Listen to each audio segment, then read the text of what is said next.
Dudes, have you been to a convention lately? Well, unfortunately or fortunately, I don't know, whichever way you want to look at it, we have.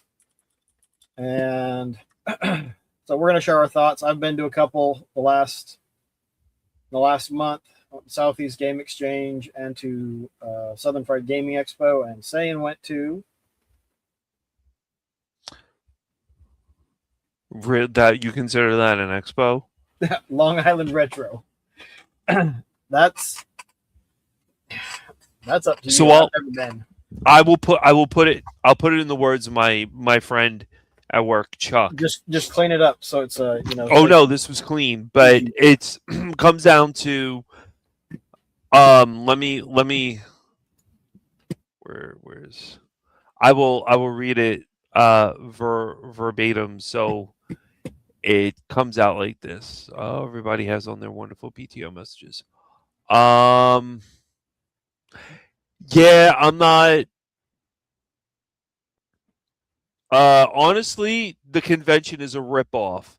Cost me $70+ just for me and my daughter to get in. Did my shopping, and then really were not. There really weren't that many vendors, and all the arcade games were messed up and broken. I am not going to go back there. I bought $500, and it was almost cost me just $100 to get in. I can't believe it. This place was a complete ripoff.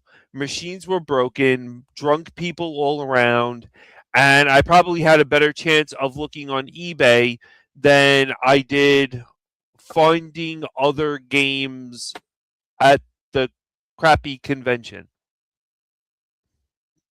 So those were his words. I agree completely. I've never been to a convention, and I've been to two, three, I mean whatever. But out of all the videos I've seen you, out of all the photos, out of everything I've watched, I have never seen a convention that has liquor, hard liquor, near arcade machines. I'm not sure the conventions themselves, any of the ones that I've been to, sell liquor there. Now anything after the convention closed, maybe, but not at a convention. That just seems like a bad combination. It's very packed, and it's miserable, and I don't know why people turn around and say, oh my God, this is amazing. Oh my God, this is, a great convention, and this is whatever. And all this stuff. Like, I don't understand. Like, if you look at the junk that people were buying, they were buying pins. They weren't buying real games. They had like the new Pokemon pinball machine that was there. I just it it wasn't like oh and on and out of all the videos I've watched, there wasn't really anyone that was doing heavy hitters and stuff like that. There were honestly, well, now, like when you walked around, you'll see the photos because I dumped tons of photos. You could bring them up. There was an area where you eat that was packed with vendors last year. There was nothing. The total thing maybe had about 10 vendors, 15 vendors for video games. The rest of them were all crafts and stuff. And this guy had a little table, probably about this big, that had some video games on it, and that was it. I don't know if you shared any of those. I did. I dumped them all in that thing, the section on. So here's the.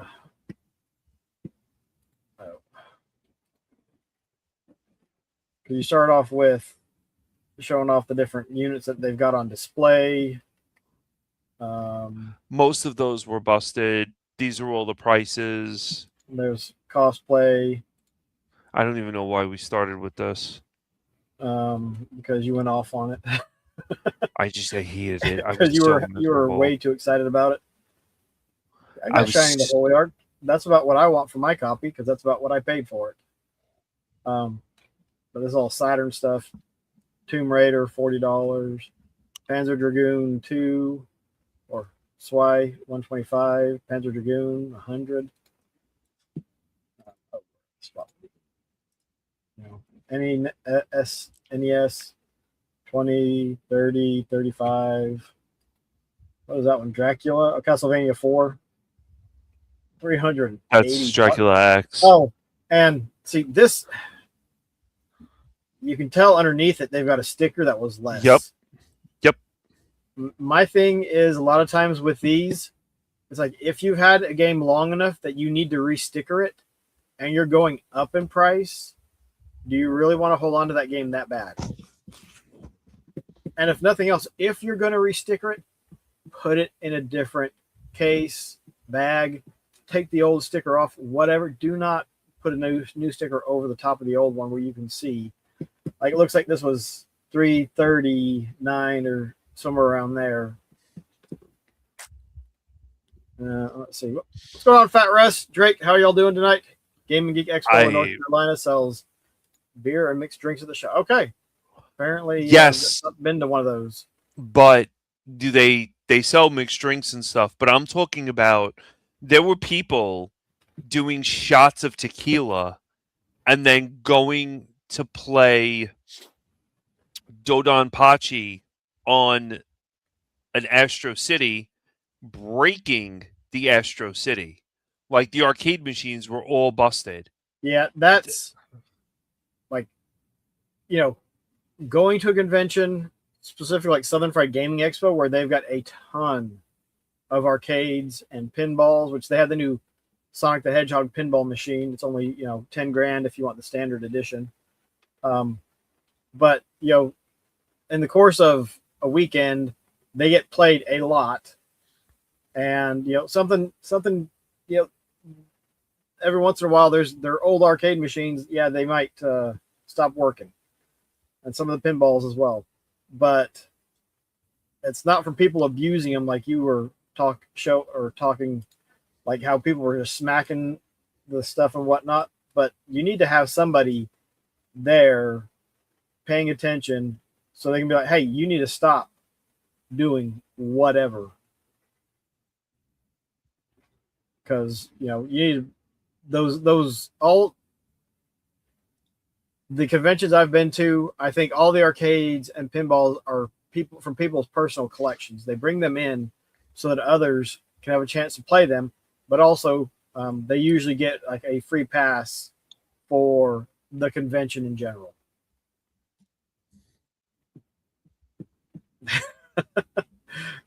So Pat Ross says, I couldn't drink at a convention. It's expensive enough as it is. $15 beer's something I don't need to add to it. Well, even if you just want water, plan on taking a bottle of water or a water bottle, because most of these places should and do have at least a drinking fountain, if not bottle fillers. So even I know I agree with you. What's up, Josh? How's it going, Josh? So, this guy I'm gonna scroll through some of the pictures as we're chatting and whatnot. And so if there's anything that pops out, you can. There was this guy playing Robotron, and it looked like he was just beating someone up. Dude, That's Robotron. That's not Robotron. That's Pong. That's the original. I was about Pong. to say, Robotron. That was. I spent 5 minutes trying to get that thing to work, and I couldn't. That the Pong machine? No, go back.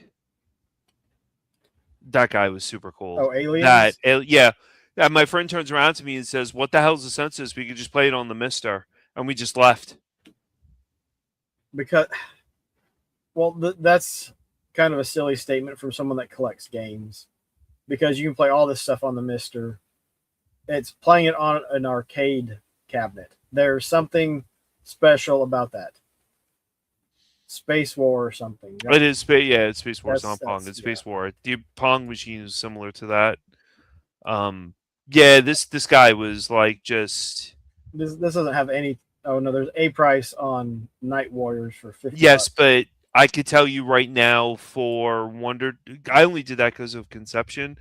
That was 1600.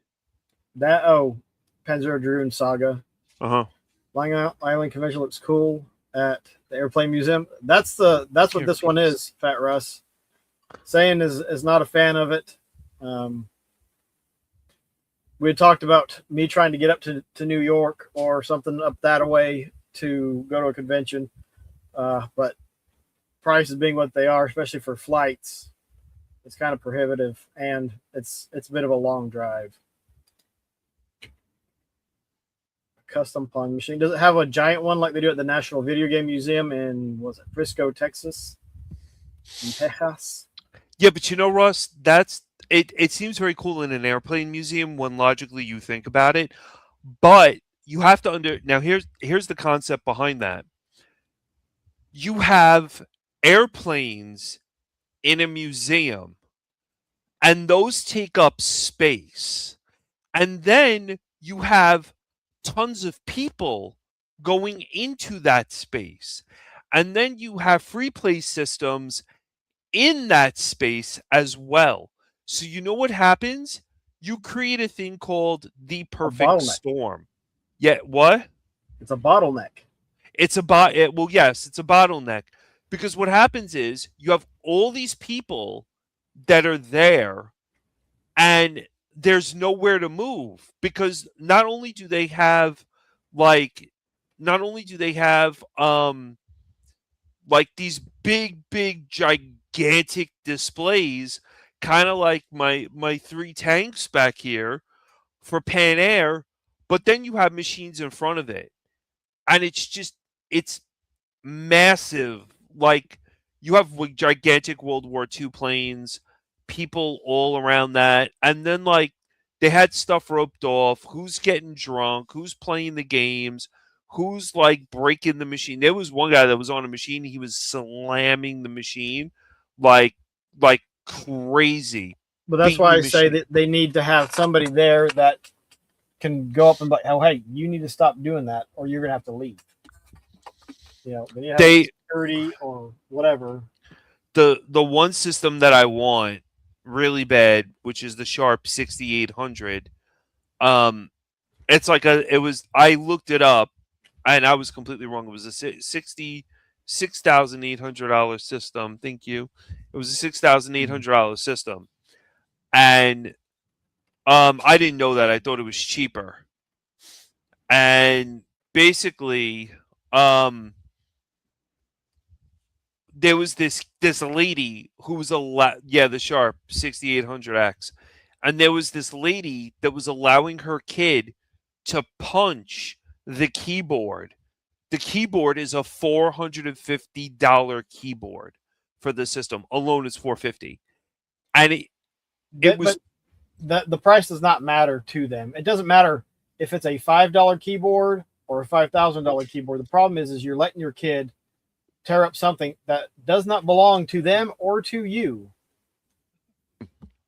And again, now you see this. You see this here. Have somebody there that can be like, "Hey, you're going to stop or you're going to leave." You see this? Yeah. Well, I was going to say, okay. You can see some of the airplane stuff back behind the CRTs. So, you want to get a laugh? Zoom in on the right side. That's duct tape holding the monitors together. That's duct tape. Duct tape. It doesn't even go halfway down. It goes that is duct tape over monitors. That's interesting. Duct tape monitors. Yes, it's New York. Yes, I know we jerry rig stuff and we have kaiju rats running around. And I mean, New York is messed up at duct taped monitors. Now that is something. Just my friend said to me, "Oh wow, look at this monitors," and I said, "Oh, that's cool. How did they get that? Did they put them on shelves?" No, he says they're duct taped. He's Now duct you're taped gonna up. notice too in the photo that OWAS has before this one. Well, you can see it now. You see this little lonely GameCube sitting on the left over here that has the cable coming out. That GameCube left with someone. It just disappeared. Someone unhinged it, put it in their backpack, and went behind the display and boop, walked out with it. That we got stopped when we were leaving Why duct tape? Friday night, and they were like, we noticed the GameCube was missing, and they were checking people's bags on the way out. Yeah, by This the time they noticed it, the person was long gone. this Turbo Duo had the newest TurboGrafx That EverDrive or EverDrive in whatever. it. The one that could play CDs too, because that's a CD game. That's Lords of Thunder. That completely disappeared. The system was turned off. The EverDrive was pulled out, and it was gone. Now this is at a retro convention. That's Virtual On. We were playing that. We were playing that. Next to it is Steel Battalion. Oh, yeah. I tried to play Steel Battalion. This kid comes right up, like cheek to cheek next to me, and is telling me how to play Steel Battalion. And I didn't there it is set up in all its glory. Um I didn't say anything, and he was just showing me. I got up calmly and I said, "Why don't you test it out and I'll take videos of it so I know how to play it at home." Um After that we just kind of left. EverDrives were missing. A lot of EverDrives were missing. That's him and all his oh my god, I love this stuff. But yeah, I mean, come on, double pricing. Yeah, that looks like that might actually be a 2 underneath That was a 2. That was a 2. That was And 2 something.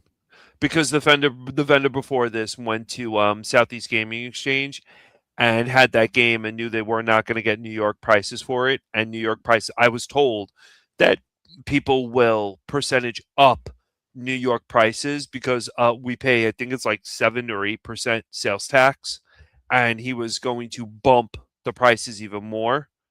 I just it so I'll say this. Um I'm not going to go back to LI Retro. I'm gonna do the most I'm gonna do is gonna be the holiday show that they have. It's one day. It's in December. I've been to it. It's very calm. Not a lot of people. They have arcade machines, and you won't get the volume of people like you did with this. So maybe there was 150 people, 200 people when I went last time. Um, that I will go to in December, but I refuse to go back to LI Retro. I think from here on out, it's probably just going to be Connecticut and then Syracuse, and whenever I find like a con in between or something. But it was just well, I gross. mean, if you are looking to buy games, Southeast Game Exchange is the best convention I've been to for that. Which is Good transition. what we're looking at now. But like your friend said, I'm not sure it's worth going to conventions. Well, here so just like, and I'm glad you said that because I'll tell the story real quick before we get into that. So like I told you and everyone there was I wanted Lunar Silver Star for Sega CD. It was $430. The vendor had it for. I said to him, "Would That's you a take? card game. Would you? Oh, the card game. Would you take 225 for it?" He said, "No. It's the most I'll do is 400, and that's it." I looked on eBay. I found it for 210. I said, "Okay, this is it on eBay. This is $210. That was it." I showed him on eBay 210. Buy it right now. I said I'll even pay the tax. So I said I'll give you Keep going. 230. Okay. So I said I'll pay you 230 for it. He told me in less colorful words. Well, if you want to go buy it on eBay, then maybe you should bleep bleep And go buy it on eBay. and bleep bleep and my Yeah. friend told me, like when I was talking to my friend Chuck, he said, "Well, you paid to have a vendor say that to you," and he was totally right about that because I paid admission fee to get Yep. I'm never again. It will not be never again. Well, and that's the kind of thing that like you need to let the organizer know, hey, this vendor was whatever. Because you can, if the owner, operator, whatever thinks that that's not acceptable, then they can tell that vendor, well, you're not coming back here because I've had too many complaints about it.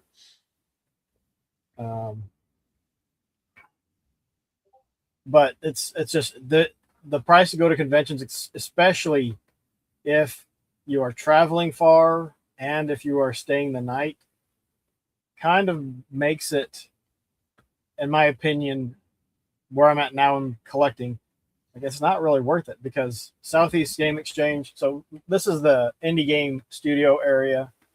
So I'll tab through those as I'm doing my spiel. That's one thing I honestly have to say. I was very upset about that. The indie people got pushed upstairs and there was only 3 indie people and that was it. And when I asked the guy, one of the guys had a shmup, it was very interesting. And I got his Here's a information. shmup, Strato Smash. I Strato asked Skirmish. him, Go check it out on Steam. I My favorite indie game that I played. I asked him, I said, what happened that you guys are now pushed, upstairs and stuff? And he said they really didn't want a lot of indie people here. And we got pushed upstairs. And when I tell you their table was like the size of a kindergartner's desk, it was relatively small, like to the point for, maybe like 2 monitors and that was it. And he said Yeah. not really a lot of people are interested in these games, and this is probably going to be our last time going here. There's me and my getup. So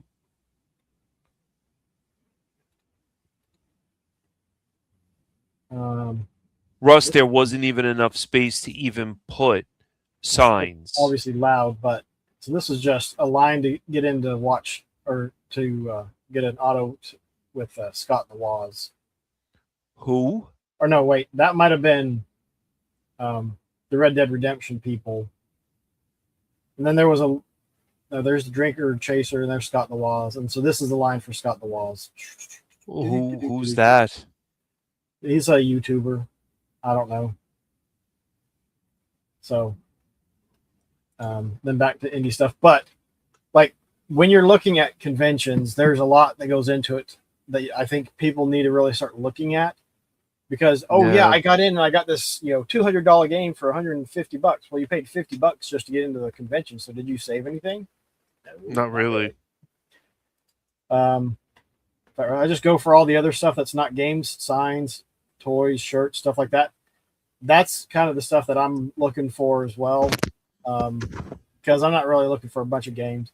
But for these conventions, like I said, if you're staying overnight, it makes the cost to get in and all that stuff a lot more than it might be worth it to you to pay. While you're doing this, do you want me to load photos from the Connecticut convention I went to last year? No, we're just gonna do the ones that we've been to this year. Connecticut was really good. We can talk about the Connecticut one when you go this year. Kiro Kiro Cowboy was a Game Boy Advance game, and I was actually looking at picking up the physical copy, but when I went over on Sunday, they had sold out. So they did have physical copies. They had physical copies and this was an indie game for their indie games. Yeah.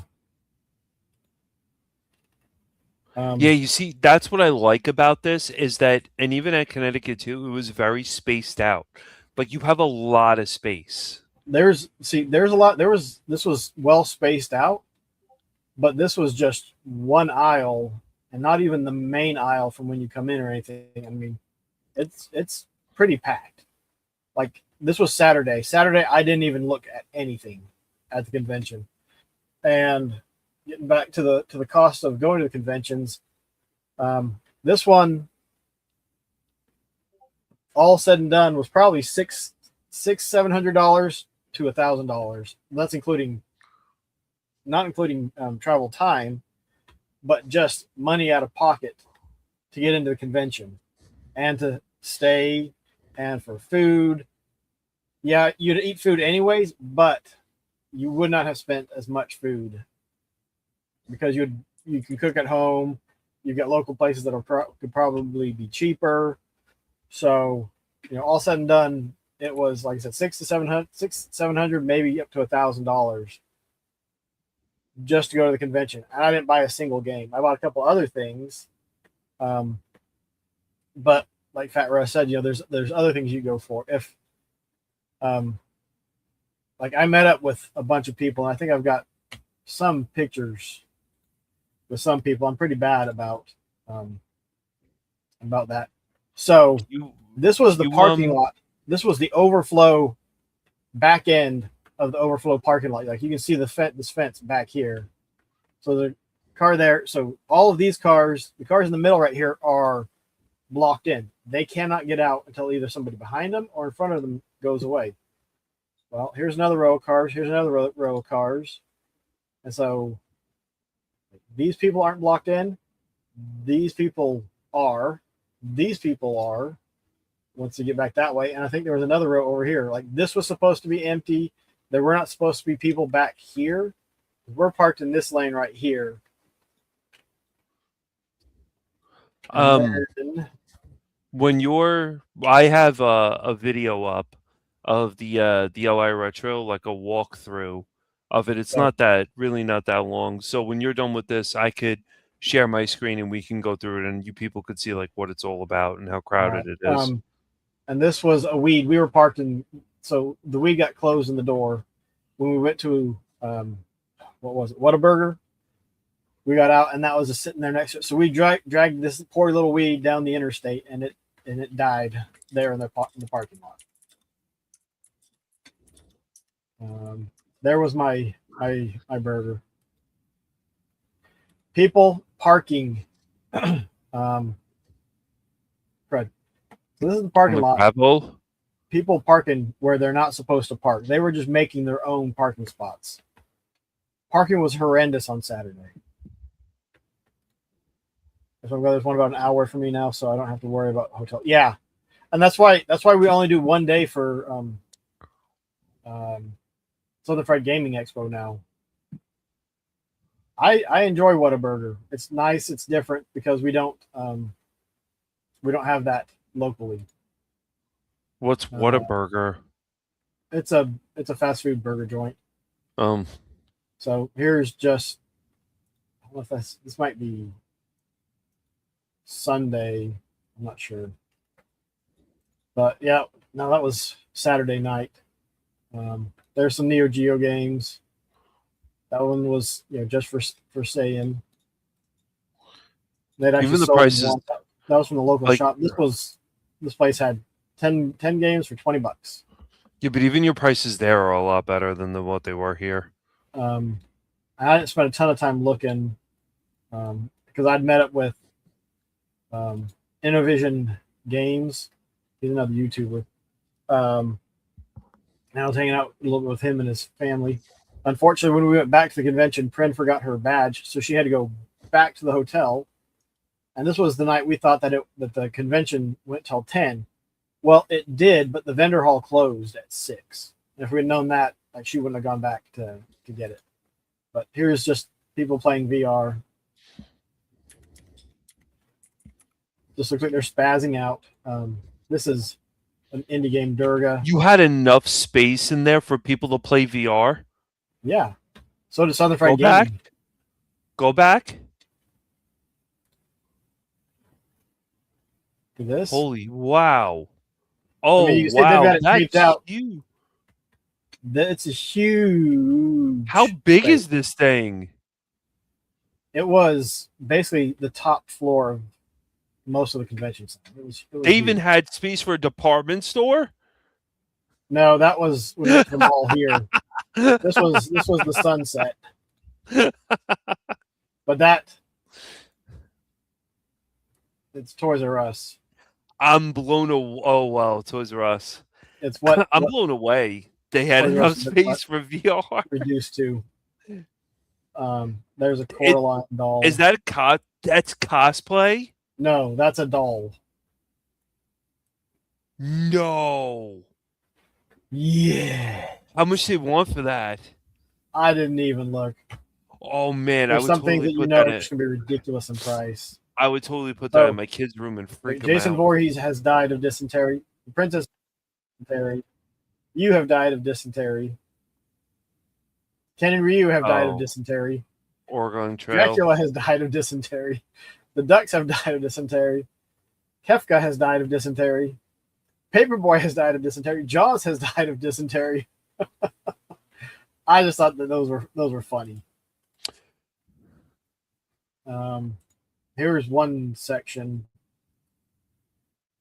Just tons and tons and tons of games. Yeah, I thought those were hilarious, Drake. Those were Those so are much pretty fun. cool. Here's That's pretty cool. here's a guy that was cosplaying as Green Goblin, as you can tell. Somebody was selling. This is aluminum. Did it work? No, That would be cool if it did. it would not be difficult. You just have to have the machine to do it. You cut it in two slices. Oh, and then put just it go together from and put the there. board in it. I don't know if it would have anything, if it would mess with the heat. It's aluminum, so I wouldn't think so. There's Alf. That's Oh, there's Alf. So that's just me meeting up with a couple people. The one game I wanted right there, Shadowrun. And it's funny because like I didn't see it, and it's the one guy that I was like, I'm just looking for one game, Shadowrun, and he's like, it's right here. And I was like, oh, before you get excited, the most I pay for any retro game is $60. And he had it at 110. He's like, I could go down to 90. I was like, I can't do it. I wish I had remembered to take some of the stuff I meant to for trades, but the one game I was looking for, I found it, but it was outside my price range, so I didn't get it. And seeing what it's going for on eBay and stuff these days, there's a pretty good chance I will not be getting it.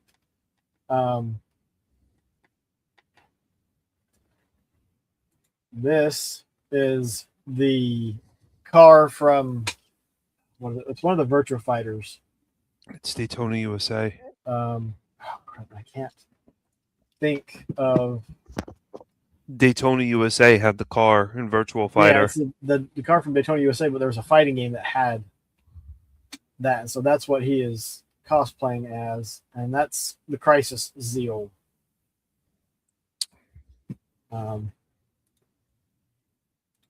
That's him in there. He was sweating like it was 4,000 degrees. But he'd carry that little thing around and walk around in it, and I thought it was there's him walking off in it. I thought it was hilarious. I think I got I've got a couple pictures of me in it just because it's funny. Did it smell in there? I hope not. No, it didn't. Okay, I was about to say. That's the thing, Fat Russ, is have the limit that you're like, know what you're looking for and have the limit that you're willing to pay for it. Facts. Yep, so true. So here was a guy dressed up as Alan Grant. I thought it was a pretty good cost. I talked to him for a few minutes. It was pretty cool. Good kid. So this was a vendor's table at the end of the event. And that thing was slam full before. They had almost nothing to take home. Vendor's table for what? For video games? Yes. All of those tables were almost, were full and then some. Wow, really? They sold so many things. They started packing up the cases and stuff early. There was a Neo Geo, another thing for sale. Yeah, but now that's the interesting thing. I was looking at this. So if you look at the price, $800 for the system with that controller. That's a $350 controller. So just the system's 500. With that, and if he was including the games, I don't think. I don't know. I don't think the games were included. I'm not but sure. either way, $800, I would have jumped on that like immediately. That's worth it. Like I said, that's a $350 controller and a 500. So 5, 6, 7, 8. Yeah, you're about. I bet you probably could have asked him maybe $700, and he definitely would have done it. Maybe. That's a good price, I So think. this was one of the few things I picked up. Was a Ultraman blocky. And here's like they're blind boxes. So I put it together in the car. I was starting to get a headache. So Prince our driver was like, "Oh well, here I'll put this together." So put it together Can I ask you why did they call them blockies? because they do. Hmm. They're model kits. So I don't know, but I just thought it was a pretty cool shot. And that might be it. Yep. That was it for the Southeast Game Exchange. All right.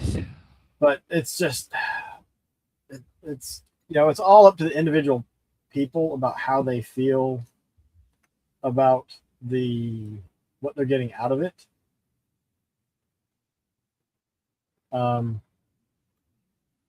But for me, I just don't know. Like just going for just the convention, not worth it to me. Nah. Going because you're meeting up with people and hanging out with people, and there's some of that odd stuff you can find. Cool, but unfortunately, a lot of that odd stuff is quite expensive. Unfortunately, so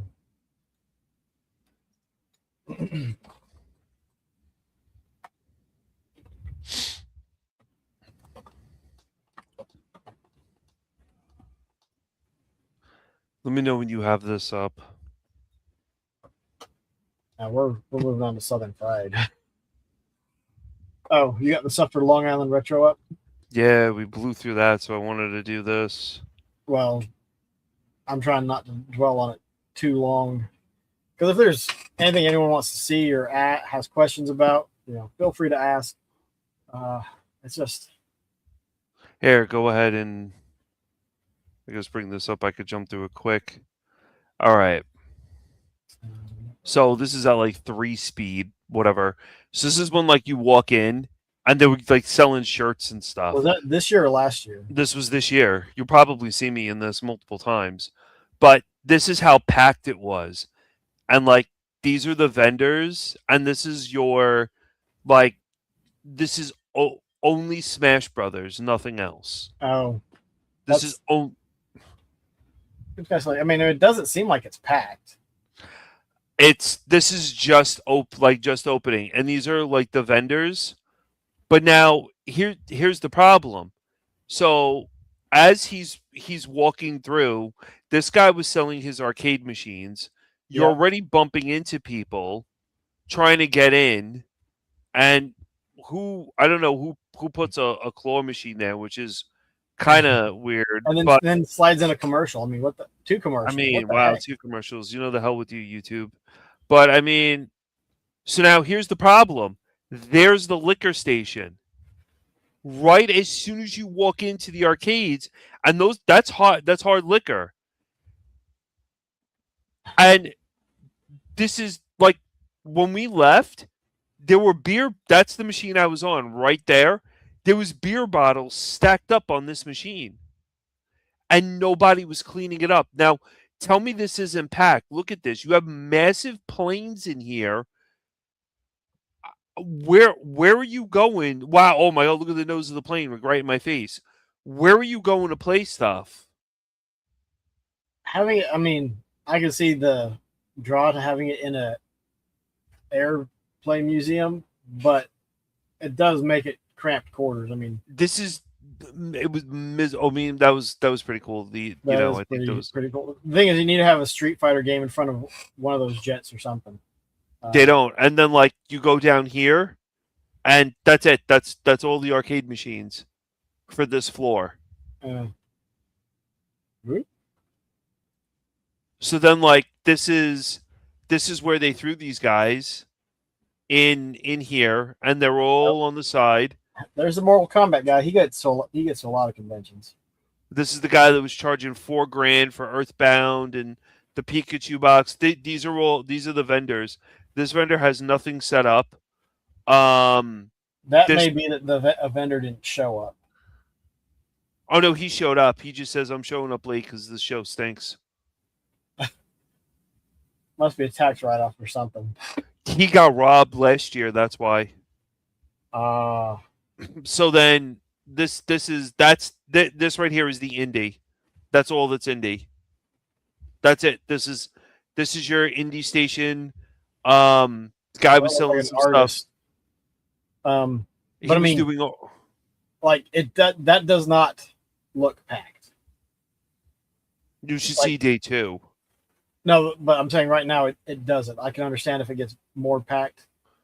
I mean, there's this is like I was bumping into people left and right.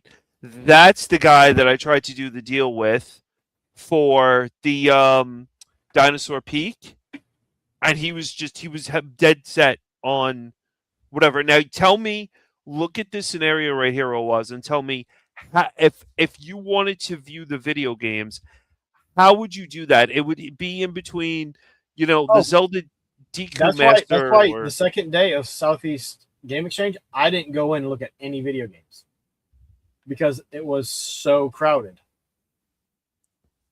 I mean, you're gonna walk past Zelda Master or a guy with nice bold spot. So it's like, and then you can't. Okay, now you see this, trying to get past people shoulder to shoulder. That's at a game convention. At times, that should be normal. This isn't, but come on. At times of the day, that's going to be normal. I mean, I can pull up but the Southeast Game Exchange when we walked around on Sunday. The problem is they did cram or pack in a lot of stuff in a small space. Like there's not a ton of room in between it, so it makes it feel like there's more people there or more stuff going on than there is. I mean, this was like the whole of retro stuff, and this is all it is. It's set up on tables, flimsy tables, and then there you just sit here and you just play things on plastic folding chairs, and that's it. And this is like your free play section. That's not really that different from a lot of other areas. They have them sitting up on tables and they have metal folding chairs instead of. Oh no, this was completely different from Connecticut. Connecticut's was huge. It was a gigantic area, and they weren't tables. But the thing is, they do not have a huge open area because it's a museum. The location causes a lot of these problems because there's it's miserable. Yeah, you're putting all this stuff in between the exhibitions or the exhibits at the museum. So yeah, there's not a ton of open space. I mean, like they're going around all the planes and back, curving all around. It seems, like I said, it's cool. It's a cool setting, but it doesn't work very well. Whatever this guy is, and there was the Neptune. Oh, that was probably Adam Krolik. Oh, there's your Neptune. Yeah, the guy in the blue shirt right there is Adam Krolik. But I mean that good neighbor State Farm is there. Oh. And it's Jake from State Farm. But I mean, this is like the guy's just sitting there hanging out. This was like in a room with computer stuff, and then like you go around, and these are all things like you could win, and this was like, just to give you an idea, an Eagle Eye view. This guy was ridiculous. Is that GameSpot 88? No, he wasn't there. That's the convention floor. These are all the vendors. That's it. Yeah. This is miserable. And then there's one vendor back here and two other vendors. I don't know if I've got any other. And these It's were a the mess. I arcade. really don't like how it's so disjointed and so separated across all these different areas. It's very it, and the up here is like just all the Pan Am exhibits and stuff that like you couldn't, that were just whatever. But that was it. It really. I'll stop sharing. But it was really condensed. Like you could see how it was very close quarters. Yeah. Well, People would come. it's limited space because you're in a museum. It seems. I mean, they may just keep doing it because that's what they've been doing, but it would be better off going someplace like a convention center or someplace that has big open spaces so you can spread out some and you're not around all of this other crazy stuff.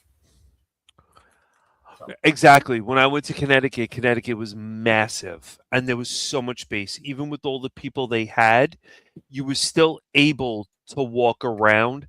What really upset me was the fact that I love pinball machines and I could play pinball machines all like for so long, and the pinball machines were busted. And it was just really upsetting that I couldn't play them. yeah. So And this was used to be a part of the convention center. They're tearing it down for Southern Fried Gaming Expo and building something, extending the convention center space because it was kind of like a little mall. So the first thing that we saw when we walked in was the bridal show. This is what you want to see with your gaming stuff, right? But the thing is, let me see if I can. I'll jump to a bridal show wouldn't be some be of the bad. That's pretty pinball cool. stuff so you can see. So there was Munchkin playing Jurassic Park pinball. Like if you want to play pinball, you need to come to Southern Fried Gaming. Unfortunately, that they had the Jurassic Park pinball there, and I liked that one, and it was busted. Somebody pulled the thing out, and Plunger. it was and it was hanging out of it. Like I would, just going off of what you said, like I would not take anything if I was to ever go to Long Island Retro. I would not take anything. I would not bring anything there. I There's wouldn't people want that are you to out, go to Long Island Retro. hundreds of thousands of dollars, not hundreds of thousands, but hundreds or thousands of dollars in damage and repairs and stuff. But this is Sonic the Hedgehog pinball. We got to play it a few times. Actually, looks pretty neat. It does look really cool. Unfortunately, it's quite expensive. I don't know if I got any pictures of. How expensive are you talking about? If you want just the basic one, it's $10,000. Oh my God, no way.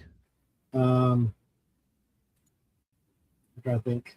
Look, Robotnik pops out. I think it's like the lines for these usually aren't too bad either. So if you want to play, you're gonna have some time, so you get to play.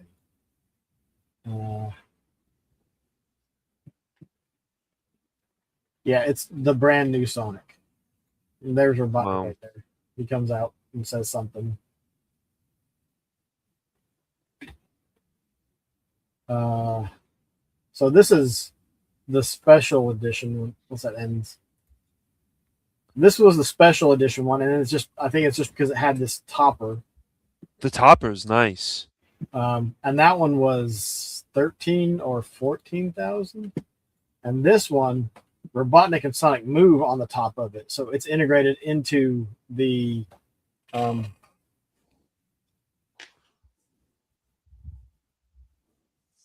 pinball machine, so it reacts what's going on with the pinball.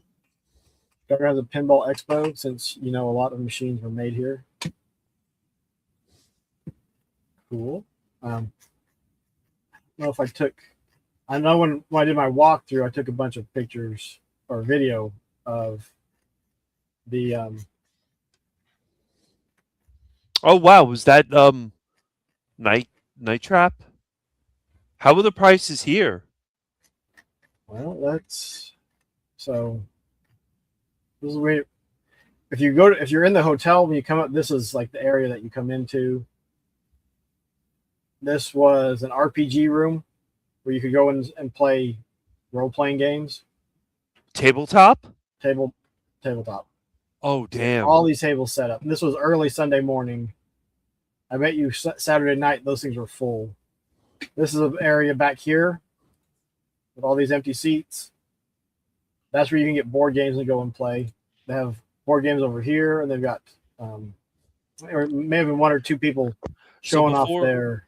Before you go board into games. this, how well laid out was how was the floor plan for this? Like, was it very well put together with like sections grouped together? Yes, and Okay. they've done better, but because as they expand, like the vendor hall and arcade machines and pinball are off in a different area, and because they're doing that Okay. construction, Okay. you had to actually exit the building and then go in. You had to go in an exterior door to get back in. Not bad. Yeah, this was an area in that area that was just selling a bunch of crocheted stuff. Crocheted stuff. Crocheted stuff. You know, I But it's found those huge. people are like some of the nicest people.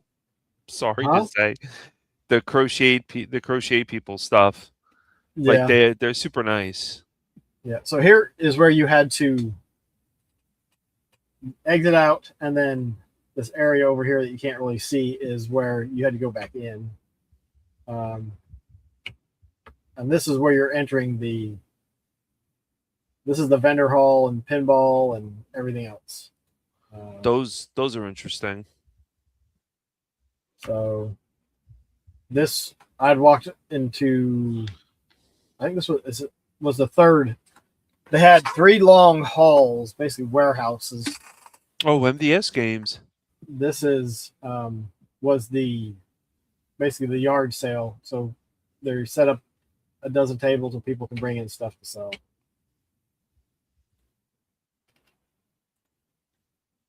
And that's just a picture showing off at a distance.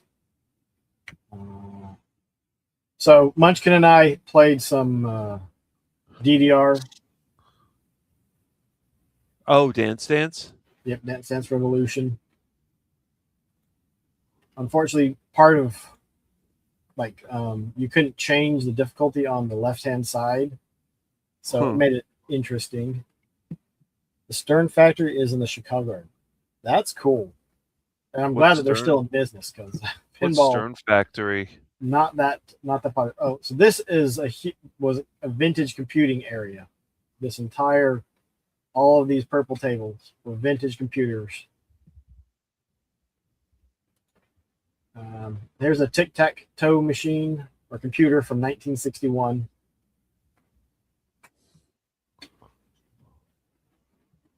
Drake remembers that. Drake has vast knowledge of old computers.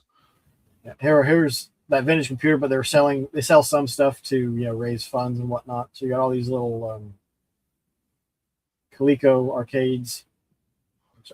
Oh, wow. All of those. You could buy that?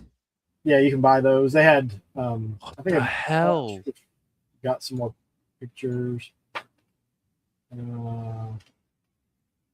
Yeah. So here you have some keyboards for $5, and then the digital T28. I don't know, some kind of computer. But then more keyboards. There you can get your little Mac machines. There's That's an great. iMac. That's actually really cool. ECF. What would people do with those old machines? You hook them up and play stuff on them and use them. Or you sit them someplace and let them gather dust. Here's a couple monitors. Here you got a printer, scanner. And there's a bunch of different books. There's a flashback. That's LCD awesome. games. There's See, a like, C64 this is Mini. like right here, just with the photos you're showing, you could tell like what's a really serious convention and what's a joke. And if you compare this to LI Retro, this thing is like massive. It's amazing. Like already This on. is- But this is, I think the first time we went was in 2018, and it was much smaller then. They didn't have any of this area over here. It was just that main area. Like I said, I could pull up the walkthrough that I did. And here's some more stuff. There's vintage computing stuff. Image software. Back.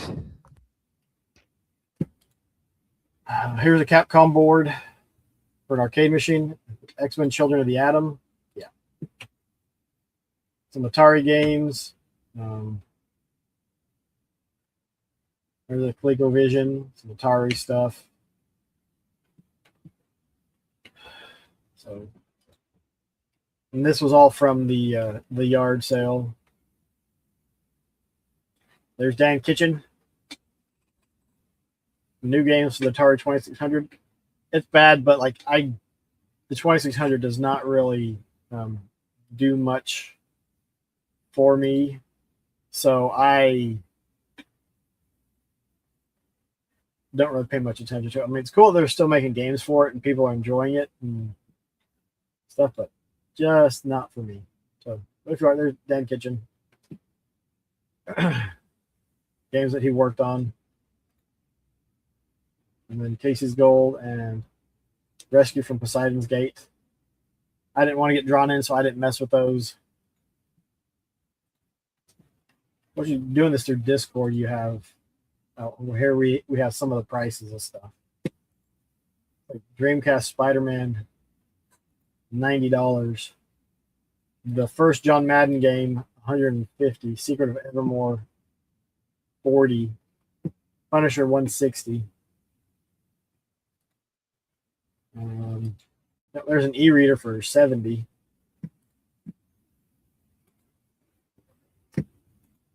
There's a Lynx, $220. But the CD backup ROM cart for $200.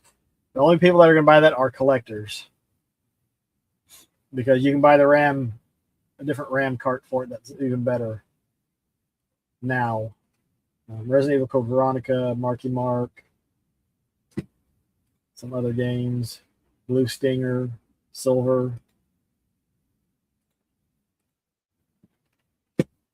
Was it Walter Day? Walter Day and Billy Mitchell, they were there. They were selling hot sauce and some other stuff. Yeah. Regardless of what you think of Billy Mitchell, he could play Pac-Man. He was good at it. Whether or not he cheated when he did those records. Drake, here's one of the molding machines. The Mold-O-Matic. This is the one that had Mickey Mouse in it.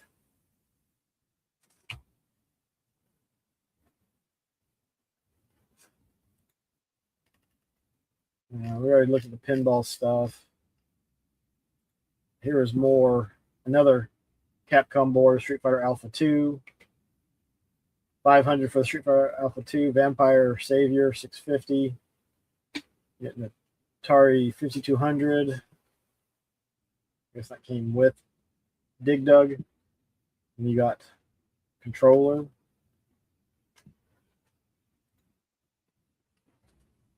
Saiyans missing. Oh, Saiyans back. All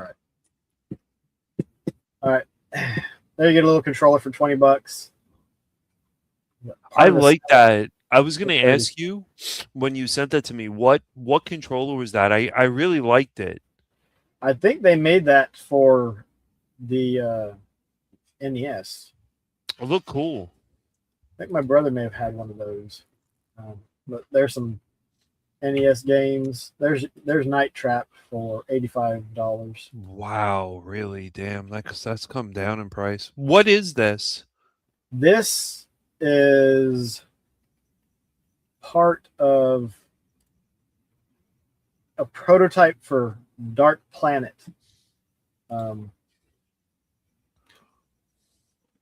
And he had a bunch of like just miscellaneous this stuff was unfortunately the house that this unit was in from the original creator was caught in fire. So like this is the control deck off of the prototype and what's left of it, and some of the melted plastic and stuff that survived. There's a mold that was in it that kind of melted some. But he had, like, here's a drawing of the marquee that would have been on the arcade. Just different sketches and stuff. Oh wow, Paperboy. Some pictures of it, but he had like prints. It looked like it was vellum prints of the like a circuit board layout. And here's for Eagle. I played that game. Oh, here's the board again.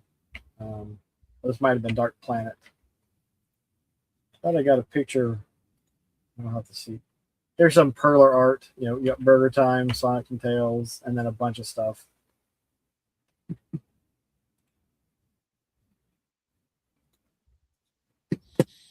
Do you ever buy any of that stuff? The first couple of years we bought some Perler stuff. There's a very blurry picture. Might need to delete it. This is Eagle. So yeah, that was just playing through it. I had a lot of fun with this game. It's just left and right and shoot. It's kind of like Galaga. There's Missile Command next to it. So you got the trackball, and then you have your 3 shots. What's going on, DLP? Hope you're doing well. So you got the Alpha, Delta, and Omega base. I mean, there is no better way to play Missile Command than with this setup. I've never seen, man, those two little. It is so nice just because you roll the ball up, down, left, right, wherever, and then you choose which of your 3 bases you shoot from. So if you're on the left side, shooting something on the left, you're going to try to use the left base if you've got ammo there. If, and you scroll it over and depending on which one's closer, you can choose which missile base you shoot from so that you get to your target sooner. But I mean, there's no better way to play Missile Command than with that setup. And I mean, we spent most of our time in the arcade hall. Did they have good machines? Sorry, what? Did they have good machines? Oh yeah, I'll pull up the walkthrough I did. That's me trying to get a picture of my high score. Like that Eagle game, I had a ton of fun with. Oh wow! Yep. I don't think it was working though. It looks pretty cool, I'm gonna admit. But there was Robotron. Yeah. Robotron is such a good game. It really is a lot of fun. Robotron. You got the 2600 version of what, Drake? So this is Godless Avalon. This is one it's available on Steam. I actually want to do a video and see if I can get the developers on it. I guess it's developer, and then he's got a guy helping him with testing and stuff. But it's an RPG, and like I was like, oh, it's kind of like Sigma Star Saga. He's like, you're the second person that has said that, and like I don't think he knew what it was. But you go around on the map, and then when you go to battle, you go to the screen, but you run around, and it's like a shooter section, but you have control of where you move and stuff. Yeah, Robotron is great too. Yeah, I think some of those the arcade machines, like is the only way to play if you want like a really good experience. No, this is a couple of cards I got from them, and actually they had a bunch of hogs, so I got some. Oh hogs. Wow! But yeah, I need to do a video and or stream with about it.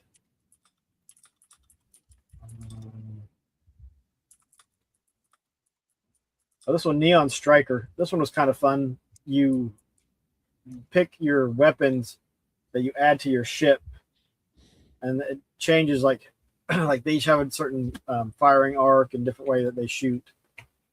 That was pretty cool. This is one that the Munchkin played, Inky Inky and the Alien Aquarium. What was it? $70 for a physical copy with the digital copy, and I was like, ooh, if it was maybe 40 or $50, I might have picked up a physical copy. It was a puzzle game. $70. $70. Which I mean, Damn. the thing is, again, how much are you willing to pay to have a physical copy of something? Yeah, that's kind of crazy. I mean, was the game worth $70? I don't know. I didn't play with it much. This was just a couple things that I saw. This one caught my eye. $79 for Super Mario 3D All Stars. That's not a bad price, actually. I don't know if that was sealed or not. I don't think it was. I saw that at the Long Island Retro for 152. I need to sell my copy. Well, that's Long There's some- Island prices. Some Scooby-Doo stuff. And this is Go back to the Scooby-Doo stuff. What was he selling the robot for? Do you know 70? that's $70 on it.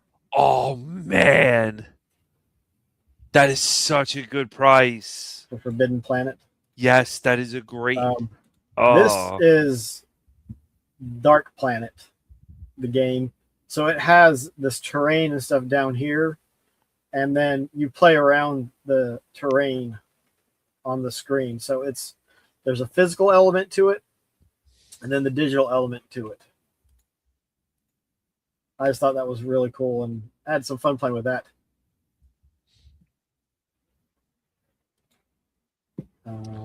I really thought, man, that robot's awesome. I'm really Were there bad toys? Were there toys there too? So I got the high score, 9,540. Almost beat the old high score by 1,000. Which I had another score, would have been number 6 or 7. So the Scramble Core Dark Planet. Yeah, this one, Dark Planet was fun. This game, Eagle, was fun. That's us. And then I did pick up these 3 things. So there They were were $10 toys. each. So there were toys. So there were toys. There was Lego. And then here is one of the molds, the Recognizer from Tron. And actually, I got a couple of those and that one seemed to be, surprise, surprise, the most popular. That's what that is? Yep, it's the Recognizer.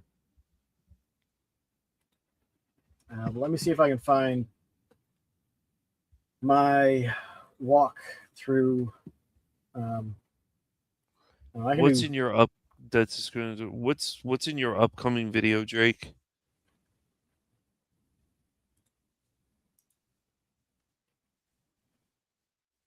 I walked around Southern Fried in 45 minutes. There wasn't anybody hanging around. Oh my gosh, the quality is horrible. So, wait, 45 minutes. All right, actually, What do you mean you walked around it in 45 minutes? I walked around the convention in 45 minutes. That was it? I didn't stop. I wasn't really looking at stuff. I was moving and shaking. Wow. So, all right, it's up at 5 speed. So let's see how it. Lighting isn't the best, but I did it on Sega Dude. So if anyone wants to look, it's on Sega Dude. It's on my channel as well, Wazroom. Background in the arcade, maybe Warlord. Can't see him in YouTube stream. Oh, because Drake's on Twitch. Unfortunately, StreamYards does not bring in everybody's chat, but that's where you come in the hotel. There's gaming down there on occasion. All right, 5 speed might be a bit much, but just walking around. All right, slow it down to like 3. So this is that area. So there's the role-playing area. That's an open area where you play board games or some vendor stuff. Check in right there. You get shirts and whatnot. Okay, I was moving it. There's an area where they had a couple things. Pretty sure Friday night or Saturday night, that's where they had wrestling. They've got more space for playing games over here.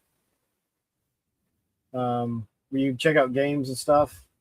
Look how moving at 2 speed might be too much. Apparently, I walked really quickly. This guy seems to always be here. Comics, so big comic selection. A couple times I thought, oh, I could start collecting Alf comics. I hadn't gotten into it though, thankfully. Some other sellers not doing too much. We didn't check out much with them. Let's just going around. How many days did you go? Just on Sunday, just one day. And over here on the right, that's where you come up from the hotel. Then you got all your barcades. They usually always have those on. That was that popped up, but pop figures. There's some Perler stuff. There's a panel room over there. If you need to ship something, they're not open on Sunday. So you used to turn right here, and you'd go down here, and you'd walk in to the other side where the arcade machines and stuff was. I'm on Sega Dudes. This is streaming on Sega Dudes and on my channel. I'm trying to get it so that we're hitting more places. So walk in. This guy's walking with all the bags. That's funny. Yep. Was this in a hotel? We were in a hotel. This is the convention center right here. Okay. There's Sonic. So this is, you walk in to the vendor area. Like half of it's vendors and the other half is arcade and pinball.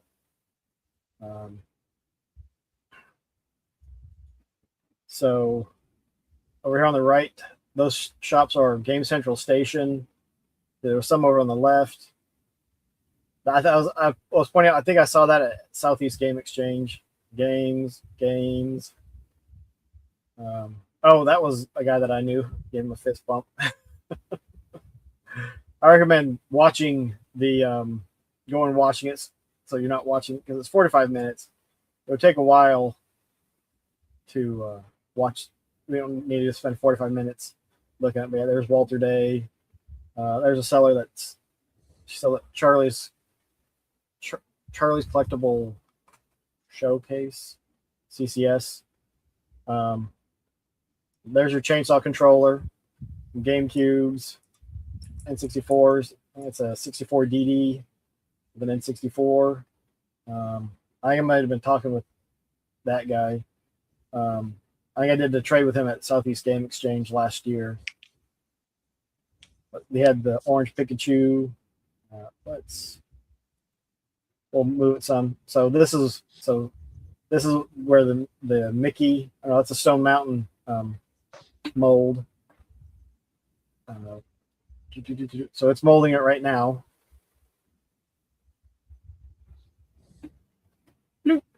So the other Mickey kicks down the Stone Mountain. You paid for that? No, it's free. You should go up there and push the button. More games. Dark Planet. So right there that's the Tron one. That's the circuit board I was talking about. So that's a circuit board for I don't know what game it was, but it is super cool to see that in person. You're like, that stuff was all drawn by hand. All these fine lines and stuff are hand drawn, which, like I said, I thought I took some better pictures of it. But he was refilling it, and there were some issues with the mold. So there's the looking in on it. There's Mario. So that's all vendor, or not vendor, but pinball and arcades that Mario was. I was trying to wait around to get another one, but there's another. See, you can see the intricate work on hand-drawn circuit boards, blown up a little bit to make it a little bit easier to read, but did you look at prices at all? Not really. I don't look at prices. I look for specific games. That's why with Southeast Game Exchange, if you remember, you and DLP were catching, like, oh, look at that game. Look at that game. Like, Yeah. I wasn't looking for any games because I was looking for a very specific game or games.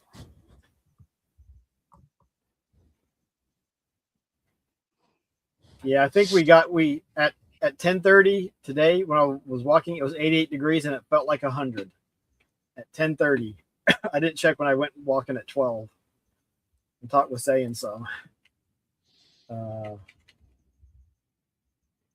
that's just looking at all the different artifacts that they had there. I was trying to kill time so I could get a recognizer. There's one right there. I came back later and got one. So here's all arcades. That's all Jeez. pinball. Everything down. Wow. That's arcades. And I bet you they weren't And then- busted, were they? No. All right, let me slow it down because I didn't realize how fast I was going. Yeah, you get motion sickness off of this. I think I got whiplash. There's a robot. That was kind of cool. Last year it was Jinx from Space Camp, but a bunch of different pinball machines. Everyone's standing around playing. I didn't even remember seeing those basketballs. They had lots of the Sonic the Hedgehog pinball machines, but then just a ton of arcades. Some older pinball machines that didn't require electricity were mixed in with it. Pinball. See this entire area. There's two more of these. Some arcade games, some free play stuff. But yep. Might need to hold that for a second. Cindy Morgan, but I didn't recognize her. That's crazy.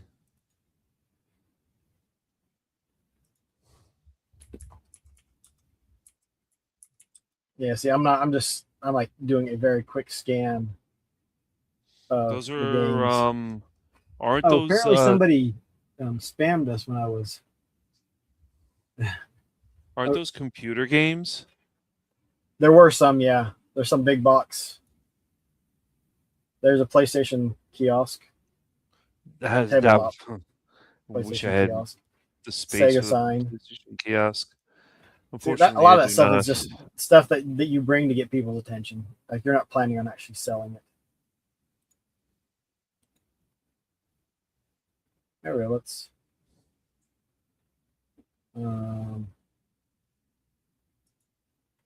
There's games and games. There's a Neo Geo. There's concessions. Pinball. And I just there was some Neo Geo stuff, some handhelds, some Switch lights. It's nice to see like a variety of different things here, Yeah, especially there's a like couple Neo computer Geos. stuff. There's a Genesis 3. I'm not sure the last time. It is. It's fun, and like this is the convention you go to if you want to play games. Like you can buy stuff. Like the vendor hall the first year was in that room where they did the RPG stuff, and I don't think it was all vendors. I think there was arcade machines in there too. I have to go back and look at the pictures. They make custom arcades. They don't supply you with the ROMs and images and that stuff. But I see if I was going to get something like a Mister, I think I would go that route so I could put it in an arcade machine like that. Yeah, that would be nice, or a Raspberry Pi as well. Yeah, because you get those, you get trackball, you can get like support for everything. So I like those type of vendors that they just have stuff all over the table. You go there; they usually have pretty good deals. I'm not even sure what. More arcades. We're still in the first hall. I don't even know what that game is. I think it was for sale, but it wasn't working. I think it was a Galaga. Yeah, there's Galaga on the right.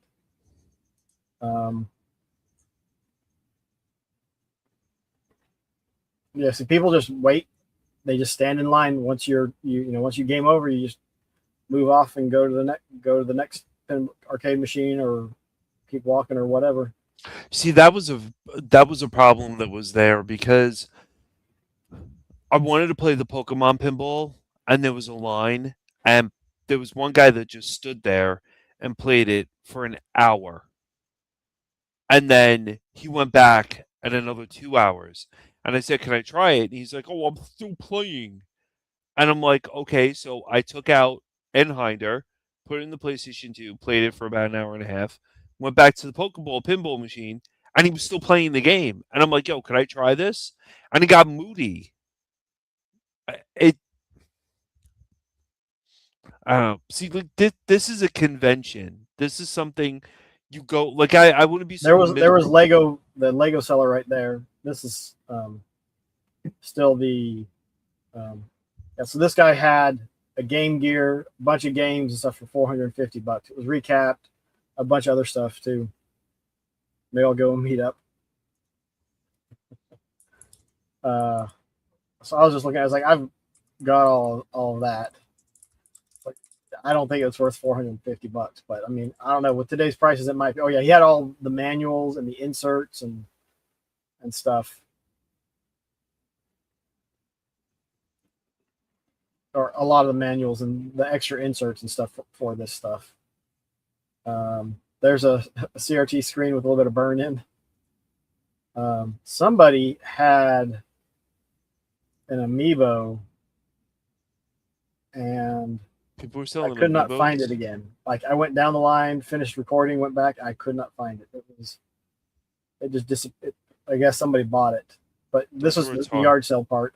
Those Just were people its hard. Wait, bring what? various things that they're trying to sell from their collections or whatever. They have a yard sale part. Yeah, like I've done it. Like there was somebody that had a Virtual Boy. How much did he? Can you go back and like try to pause to see how much you wanted for the Virtual Boy? I can try it, but I don't think it's going to do much good.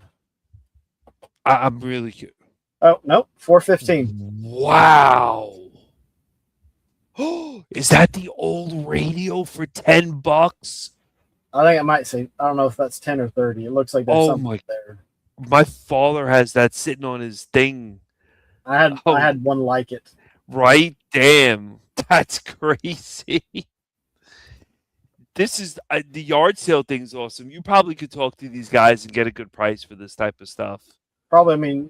I mean, looks like a couple brothers, but like people are just trying to sell some stuff from the collection mostly. Like they're not, if they're resellers, they're not big resellers because obviously they didn't buy a vending booth. But Atari, there's ColecoVision, there's NES, there's arcade stuff. There's the arcade board. There's a Genesis, and so people just have a mixture of things. So more pinball, and arcade machines. So I'm gonna skip through some of this because it's another half, convention hall of arcades and stuff. That's amazing that they have all those arcade machines there. Oh, oh, Jake, I didn't know you came in. Thanks for coming in when I was doing that pinball. I know you can't see the comments. I didn't realize I was going to be able to see them later. Oh, well, I appreciate you stopping in when I was doing that, Drake. I don't know if I could get like a tablet or something and use that for a screen. Yeah, but then if you're going to carry a tablet, that's going to be annoying because of the size of the tablet. Well, this one I just had the phone. I didn't even have my my thing on it. Oh, you have a thing for the and phone? Did a video on. There was some Master System stuff. I stopped and looked at that. Yeah, there's some big box. No, those are the Neo Geo games. It was surprising the number of people that had Neo Geo stuff. Like there's a couple more pinball machines. There to the left was the free play area. I don't know if you caught that. There's part of it. Just TVs on tables with chairs, but a big open area. Like you're not. I'm sure Saturday it was crowded-ish, but there's a lot of space to move around in that area, so it wasn't bad. There's their VR area. I can't believe they had a VR area. Wow. I should have slowed down. I'm very impressed with that. This, But I mean, I was, oh my gosh. You're quick. Oh, just how fast I'm going through it.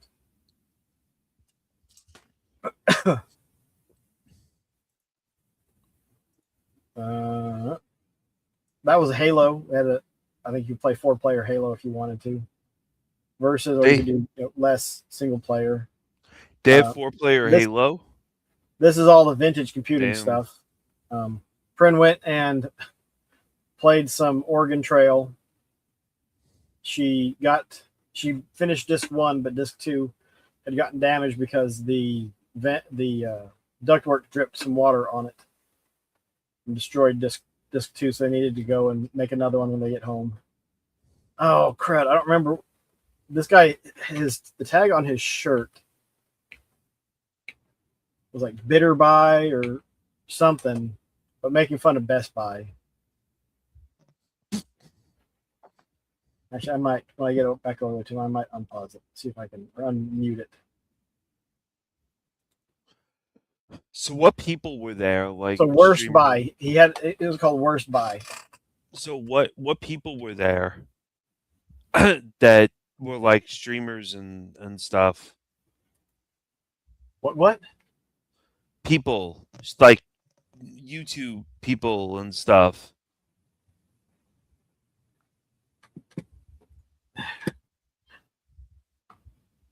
Hold on.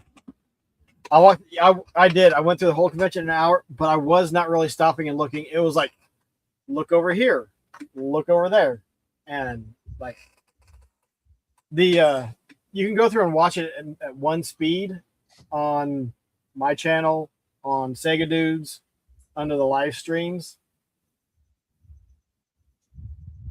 Would call it Worst Buy. I thought that was hilarious, though. That's a bad thing that when you're walking around and like I was moving at a pace, because if you watch, like I'm watching it at 2 speed, but if I'm not, what the heck? Oh, I think I was trying to kill a little bit of time because to the left of me was a tic-tac-toe machine, and I wanted to get some video of it. Maybe we're at DCF when I went. I'm not. Oh, 8-Bit Guy, I know who that is. I'm not sure who Adrian Black is. Why am I just standing there? I may have been talking to that guy still. But so there's the tic-tac-toe machine. Somebody was explaining some stuff about it.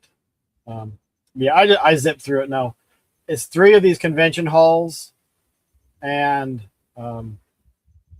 another couple areas. The thing is, you can spend all day in. There's the Barbie apple that somebody made. But you spend all day in the arcade hall and not probably even play half the games there. But yeah, the vintage computing area, Digital Basement is a channel.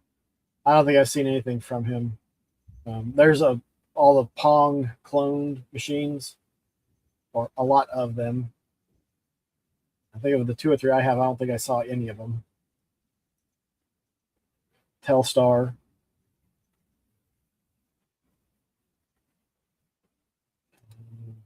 That there, I'm looking at the stuff that you could buy from the vintage computing people. Oh, they had, those were sealed 3 1/4 floppies. Robin for 8-Bit Show and television. Oh, I don't know who that is either.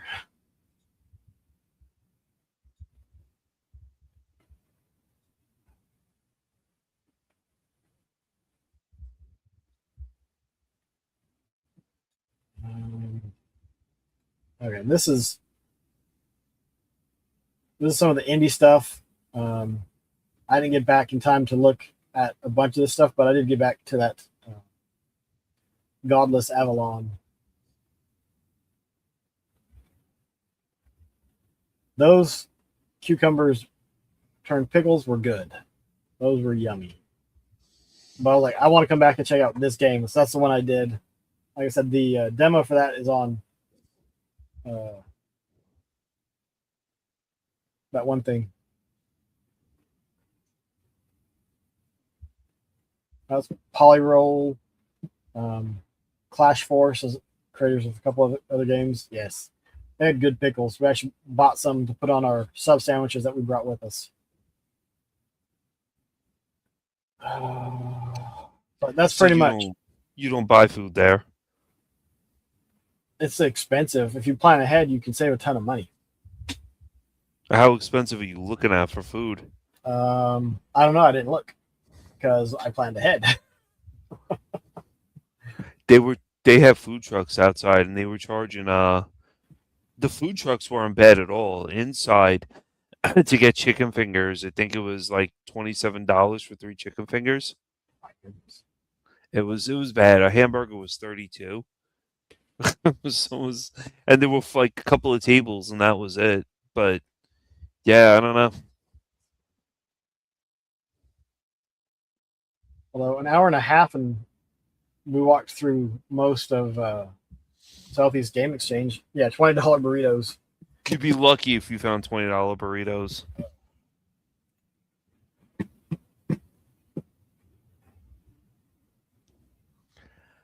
But yeah, you had 2 conventions. I had one. Mine was But not you got very one good. coming up. But I mean, I don't know. Going back to the convention stuff though, it's like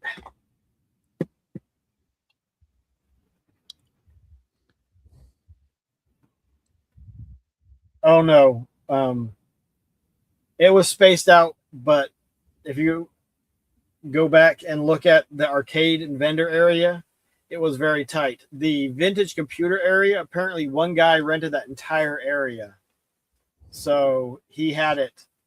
He made sure that there was lots of room and stuff. Wall meet time. That is, But, oh my god, yeah, we're doing this. yeah, but so going back to the convention and stuff, is like, is it really worth it? That one, I don't know. it's a fun family activity. We didn't buy a ton of stuff, but we I didn't take any pictures of it. But we had there's usually somebody that brings one of those older photo machines. So you go in there, you take your photo, and you can put a frame around it, and then put little stickers on it and stuff. Like Southeast Game Exchange used to be my favorite. I don't think I could say that it is anymore. Why? It's too crazy. It's too costly for us to go. I mean, like I said, it was $700 to $1,000 for us to go to Southeast Game Exchange. That's insane. It's just when you travel, it's costly. I mean, $200 for a room. Figure 50 to 100 for gas.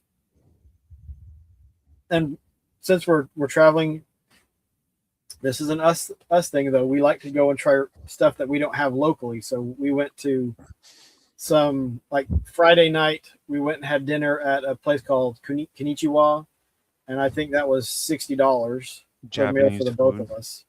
You don't have Japanese food around you? We don't have that restaurant. Oh, is there Here. a brand around you that is that restaurant? No. So we're just trying stuff blind. Like the next night, we tried a Greek restaurant. Ooh. It was good. Mm. Yeah, well, I'll eat at the game. They said you weren't kidding. Yeah, it's crazy. When is Game On Expo, Zombie? Game On. Game On Expo. I've heard of it, but I just need to figure out how to get invited and have them pay for my flight and hotel room. And with the gaps, it's still a lot to explore. Yeah. And the thing is, it's nice that you have that space. But like Southern Fried, we stopped going to all 3 days because that was the hotel room was $600, $700, $800 for 2 nights. And this year it would have been like $900. The one you just showed was Southeast Gaming Exchange, which Well, seems well, no, that was Southern Fried. The one you just showed was Southern Fried. The one that we're doing the walkthrough with all the pinball and arcade machines Yeah. is Southern Fried. Southern Fried is big on arcade and pinball. Like I said, the first year we went, the vendor hall was almost non-existent. How much did it cost you to get into Southern Fried Gaming Expo? For the three of us, it was $100 roughly. It was actually And you $90. You went for 1 day, is that correct? Yep, 1 day. Okay. But I think we all had a lot of fun with it. I played DDR a couple times with the Munchkin. We played a bunch of arcade games, pinball machines. So Southeast Gaming Exchange, you're not going to go to it anymore? I don't know. The one that makes Southeast Game Exchange a lot of fun is it's you can meet up with a lot of people. So what was your turnoff with Southeast Gaming Exchange? Well, this year, especially Saturday. Saturday was garbage with how many people were there. Mm-hmm. It was too crowded. Like what little I would have looked at games on Saturday, I didn't even do that because there was just so many people. Wow.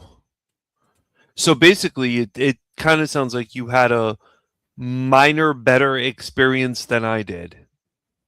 No, I'd say I had a much better experience than you did. Oh, mine was all I went for 3 days.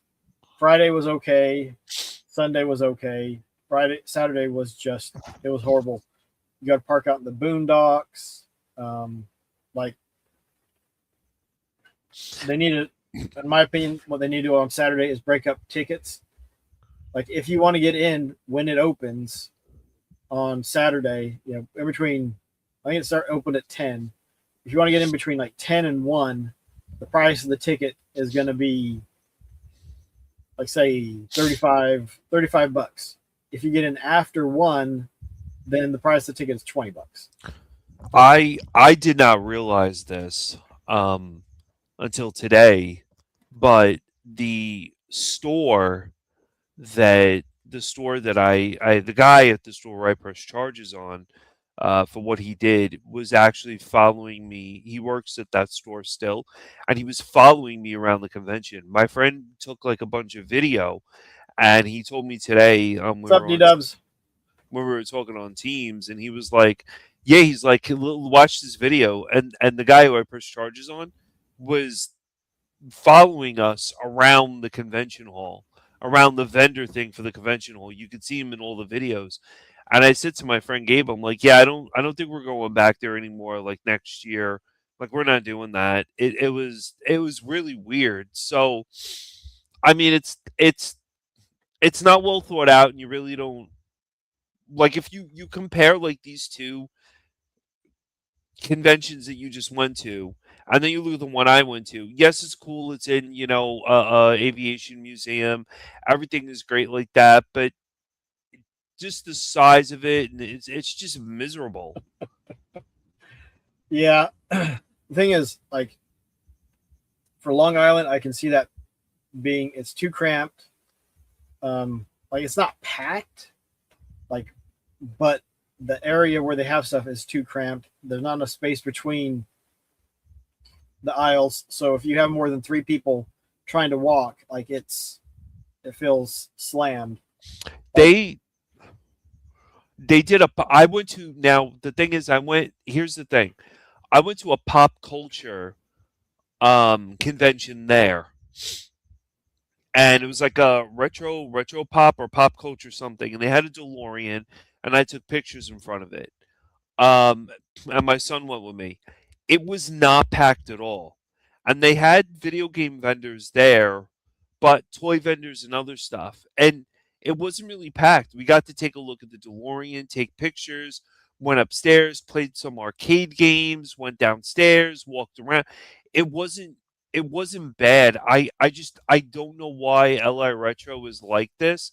And I think the worst point about it all was introducing that alcohol station like you saw in the free play areas, because when you walked into that area, and I showed you guys like all that, like your free play machines and your computer stuff and everything, there was a liquor station when you walked in there that they were selling liquor.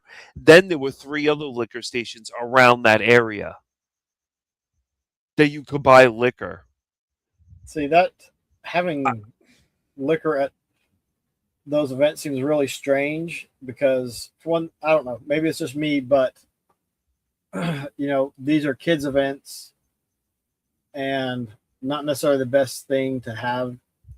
Like to me, having alcohol there makes it a little bit less of a family friendly event because it's so not overseen, It's just regulated. I don't very know which word weird. to really use, but it just seems like you're asking for trouble. You really are. You really are. But I It's mean, not like a sporting event or something where you know it's a little bit more open, and I don't know. It just seems like a bad combination to me. But again, that's just me. Um, Connecticut was more wide open, a lot of free play stuff. I remember just going there and having the guy took Mario Kart and had it running on PC and had all the steering wheels all connected and everything broken out in Phoenix connectors onto a board, and then from the board it was in a USB to plug into the computer, and I have the whole layout and everything. He showed me all of it to wire it up. It was very interesting. Their arcade machines were they were far few in between, but a lot of the free play stuff and the wrestling stuff was really cool too. yeah. Well, so looking at the conventions that we've gone to this year, because we went to Rocket City Retro Fest in Alabama, and that one was a fun one. Even though I wasn't really hunting for a bunch of stuff, that was fun. I think that one I enjoyed that more than I did Southeast Game Exchange this year. Southern Fried is probably the one that I've enjoyed the most, but also the Munchkin was with us, so it's a totally different vibe, and we had a lot of fun playing stuff. Southeast Game Exchange just seemed like, and I wasn't looking forward to going this year.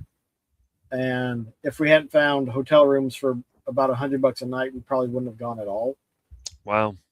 I'm wondering about we might cut out some conventions next year as it is, and if we do like Southeast, we probably won't go to Southeast Game Exchange, which will be the first time since 2019 that we haven't gone when they've had one. But we'll go to SFGE for a day. But it's an hour and a half drive depending on traffic. And traffic was actually really good that day, both ways actually. But Southeast Game Exchange is 3.5, 4 hours, depending on traffic and number of stops and whatnot. But like I think we both, Print and I both prefer Really Red Weekend down in Florida, which is an even further drive. But that one feels like a vacation with a convention because a convention, like it is small. I don't know. Like they've got the panel rooms in different places in the hotel. They've got the free play area is in a different area. Like it's split up, but the free play area is bigger than the vendor area. And they've got the tournament area. But like the vendor area, we'll say that there's 24 vendors, if that. And then the arcade area is about in the same with that. So there's maybe 30 arcades and or pinball machines. But it's just the feeling of Really Rad is really different than all the others. Maybe because you are like the hotel that it's at is on the beach. You have the nice white sands down in that area. but it's got a really nice feel to it. Like there's not a ton going on. There's not a ton of people. I didn't do any pickup videos. I'm kind of against pickup videos. I don't really care for those that much anymore. Just because they're boring, at least in my way of seeing things, that they just don't. I don't feel like it's that big of a, like they're that great. I don't feel like I don't watch them much because like, ooh yeah, you picked up some stuff just to pick it up. You know, it doesn't do it for me anymore. I mean, I posted a couple of things that I picked up, but I've actually got some of the stuff pulled out and set aside to do a video if we ever do a video on the events themselves. But I don't know. What are y'all's thoughts about pickup videos and stuff? It's like, oh look, I picked up some Lego Chima figures off eBay. That's super exciting, right? Although I do feel like I need to do a video for James Buster Douglas boxing, especially if I'm looking at selling that off along with some of the other Master System stuff. And now I'm not hardly picking anything up. Like Southeast Game Exchange, I didn't hardly grab anything. I didn't buy a single game. Been watching Game Room Tours videos. Those are pretty cool. I need to do a Game Room tour, and it'll probably be a Game Room tour video like you have never or very rarely seen. And actually, because like I am in a transition phase, and let's see. So there's a bunch of boxes right there. And just when does, you know, if I ever get around to doing it, it'll be like, when does the collecting get too far, and what can you do about it? What do you do about it? Are you still here, Zombie? Because you might get a kick out of this. If you're here, I'll show you something.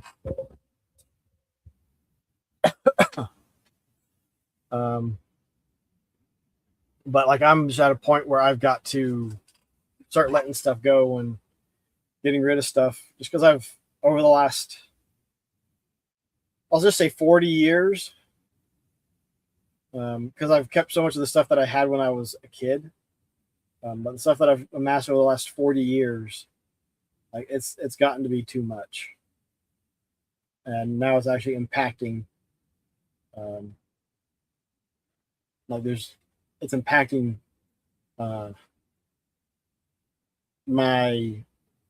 it's taking up too much mental space as well as physical space, which is one of the reasons why I'm trying to sell some Lego on Whatnot. I sold some most of my Master System duplicates on Whatnot.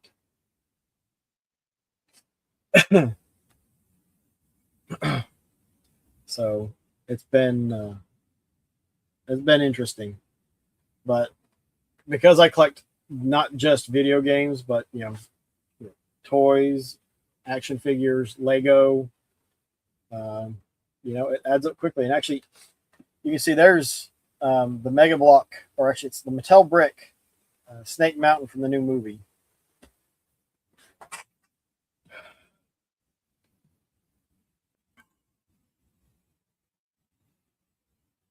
But you start looking around, you're like, okay, well, I need to get rid of some stuff. All right, it needs to be taken apart and put in boxes so it doesn't take up as much space. And then it's if you're not going to be able to display it, is it worth having? Take your pick.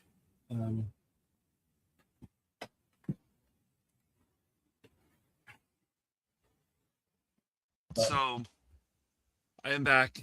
We almost. You sound a little quiet. No, we almost had a fire. That what? We almost had a fire. You can't just say that.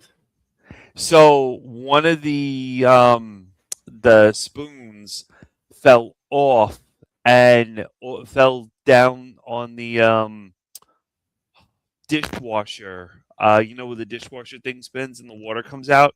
There's two things that are there that heat up and then that causes the steam and everything. The spoon fell on top of that and melted, and the whole house now smells of burnt plastic. Was it a plastic spoon? Yes. Huh. One It's more reason disgusting. not to use the heat It's or the self disgusting. It drying smells. on the dishwasher. Now it all smells great. So Did you run out there, D Dubs, with a shovel or a spade and start beating it, or while you weren't home?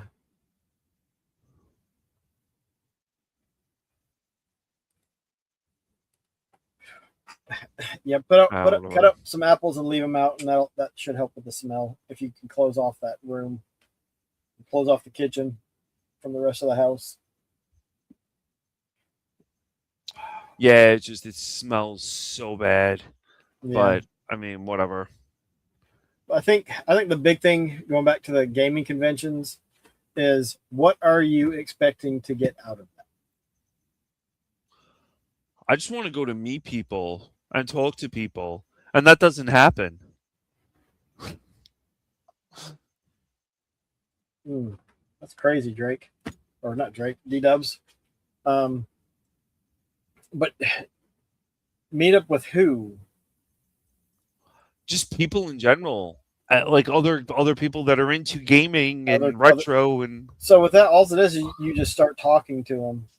Like when you're looking at games, like, oh, you like that game, or are you looking for anything specific? Or I think I'm biased with Connecticut because I had a great experience. The vendors were amazing. Everybody was just super nice to talk to. It's because you weren't in New York. New York is horrible. I mean, but it's Hartford, so it's like, Connecticut is like, snooty areas. But guy let me take a full thing of his tattoos. I mean, it was overall a great time to talk to people. Yeah. But I mean, that's what I'm looking forward to. Yeah, I mean that's what makes the conventions great in general. Especially now, it's the first time you go to one, if you're not familiar with anyone, you might be going to pick up games or whatnot. But once you start going and you start seeing the same people over and over, yeah. Like, oh, hey, how's it going? And you start checking in, and it's the people that make it. And I mean that's why we eventually ended up going to Southeast Game Exchange. If there was a way to do that without having to go to the convention, it would be so much better. I agree. I completely agree. But because where I'm at in collecting, where you're at in collecting, like we're not buying a ton of games, so I'm not. And another thing too is very specific games that I look for. I found at Connecticut and not at LA Retro. There was very limited imports at LA Retro, and I don't even know what. I mean, everybody was trying to, get out with what was it? Everyone was getting so excited over like PS2 games. So hopefully things will be a little bit better than kind of what they are now. But I think I mean, would I go back next year? No. I'm not going to go back over the summer. Am I going to go to the Christmas event? Yeah, the Christmas event's a little bit more toned down. And what's funny too is the store that always used to push, hey, we're going to sponsor you. We're going to sponsor LI Retro. Was the store I went to the day after, and I asked the guy, why doesn't the owner of the video game store go to LI Retro anymore? And he said he got tired of dragging stuff, tired of the other vendors, and he got tired of people stealing things and his arcade machines coming back completely destroyed. Like when you when you played the arcade machines, right, at those two conventions, you pressed the start button and it worked, right? We had to open the coin slot and press a button inside the coin slot in order for it to go on to free play. The two buttons didn't work. Well, I should say some of them, depending on how they're wired up and whatnot, like some of them have a little button near the coin drawer that you push, like that. They drill a little hole and there's a little red button. You push that, and that gets you credits. No, he opened up the drawer to This one- play. Yeah, because not all of the arcade machines have an option to put it onto free play mode. But Oh, and wow. if they don't do that, you either have to do that or you have to have something on the outside to push it so that it can you can add credits to it, even though you're not putting anything in it. Yeah, there's dip switches, but I don't think all of the arcades have them. Especially if sometimes these are arcades that people have pieced together from a bunch of different places. So who knows? But I mean, like I said, the convention, it's what are you looking to get out of it? I'm not buying a bunch of games now. I'm looking to hang out, talk with people, look at a handful of things. I mean, that's really about it. Because the excitement of hunting games and stuff just isn't there anymore for me. I mean, like if I go to a show and I find Batsung for Saturn, I would be excited. If I see Battle Garega, I'd be like, oh wow, like that's cool, you have that. Last year I went and got Night Raid for PS1, and I was really excited over that. Like it was wow. Along with a lot of Switch games, and I really think I'm gonna have a better like the stuff I'm looking for. More diversity I would find at Connecticut than I would anything else. And this year at Connecticut, they're bringing a lot of voice actors, like the lady who plays Princess Peach. No, the lady who plays the other one, the other princess from the new movie that just came out. She's going to be there. Yeah, Rosalina's going to be there. And the grandma, the lady who's like 90 something years old, who has the gaming channel, who does reviews and stuff. And she's like 80 something years old or whatever. She's going to be there. That would be cool to meet her because she's, that type of stuff. So it's very different than unfortunately it's only Saturday and Sunday, but what are you going to do? Yeah. Which is fine. I mean, it's just less money to spend and that's it. Yeah. And like last year, I think like I had the challenge of, okay, I'm going to try and trade a bunch of these games away and get stuff that I want. This year, I didn't have those games that I want. So, at Southern Fried Gaming Expo, the goal was to hang out with the family and play games and have fun. And we did that. We had a nice, fun day, somewhat relaxing for having to drive into Atlanta, but it was fun. It was enjoyable. Yeah, I mean, I think that kind of sums it up with everything we've been going through with all of this. D-Dub so that he can introduce you to his grandma. She's into cooking and dogs. But is she into cooking dogs? She's cooking and dogs.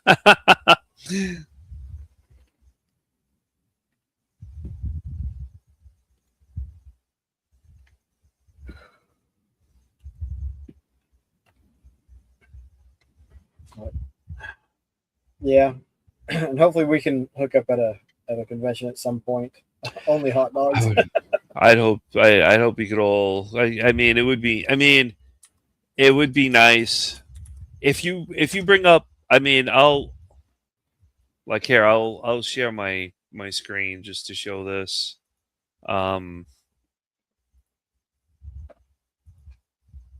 Just everybody looking at it or whatever. I had an excellent excellent experience here. Vendors were wonderful and everything. But like it really is like cool with the stuff that you find. This is the logo for this year. Last year was Mega Man. This year it's Zelda, and I am Yeah. sure buying that shirt. What is that? That's it's that's Zelda. the A. Sorry, not Zelda. It's Link, but he's got Yes, the X logo for a face. and Shields that's the egg X. from the wind, the windfish. Yeah. So I mean, like, Oh, that's an exclusive shirt. I think you Yes. get VIP to get that. like the vehicles are really Yep. cool with the cars, the arcade See, machines. The vehicles and stuff, I think I would throw that in there with the voice actors and stuff. It's just like the cars at least would be a little bit more cool, but I did enjoy walking around with live music shopping. That was a great experience on Saturday. That was the best experience on Saturday. I liked it. I'm gonna try to look for a panel this year that I could go sit in on. Like exit I think this might be new.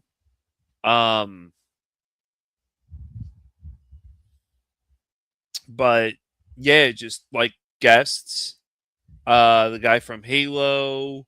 This guy is Fatal Fury. He did like Fatal Fury and stuff, and he was Hiro Yui from Mobile Suit Gundam.